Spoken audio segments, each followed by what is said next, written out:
Israel ने एक बार फिर दिखा दिया कि वो भारत और भारत के हर नागरिक के लिए कुछ भी करने के लिए तैयार खड़ा है।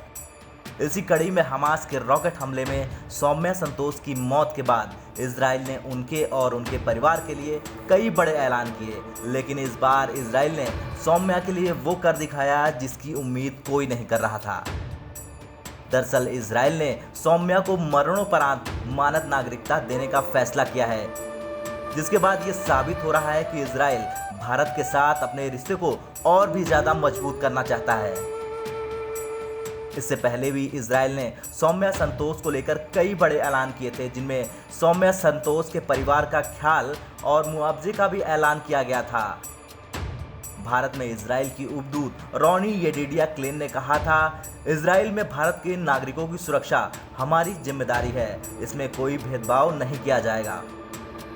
उन्होंने भारतीय नागरिक सौम्या संतोष की मौत पर दुख जताते हुए कहा था कि रॉकेट हमले में मारी गई केरल की महिला सौम्या संतोष के परिवार की पूरी देखभाल स्थानीय अधिकारी कर रहे हैं। उन्होंने कहा कि सौम्या संतोष के परिवार के लिए मुआवजे का ऐलान कर दिया गया है, साथ ही उनके परिवार का पूरा ख्याल रखा जाएगा।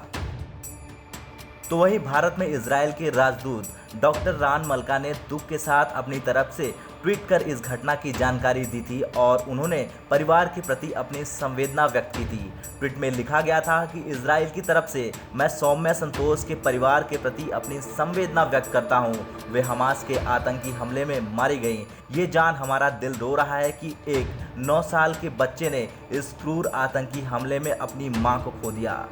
तो वहीं इससे पहले इजराइल के राष्ट्रपति रूवेन रिवलिन ने खुद सौम्या संतोष के परिवार को फोन किया और 11 मई को गाजा से फिलिस्तीन उग्रवादियों के रॉकेट हमले में जान गंवाने वाली भारतीय केयरटेकर सौम्या संतोष के परिवार से बात की और उनकी मृत्यु पर अपनी संवेदना व्यक्त की। केरल के इडुक्की जिले की रहने वाली सौम्या संतोष इजराइल के अस्केलान शहर के एक घर में एक बुजुर्ग महिला की देखभाल का काम करती थी। जिस वक्त ये हमला हुआ उस वक्त वो अपने पति से वीडियो कॉल के जरिए बातचीत कर रही थी। इसके साथ ही संयुक्त राष्ट्र में भारत के स्थायी प्रतिनिधि टी.एस. तिरुमूर्ति ने इजराइल में एक भारतीय नागरिक की मौत पर शोक जताया था और जोर दिया था हिंसा में तत्काल कमी लाना समय की जरूरत है और दोनों पक्षों को जमीन पर यथास्थिति में बदलाव से बचना चाहिए।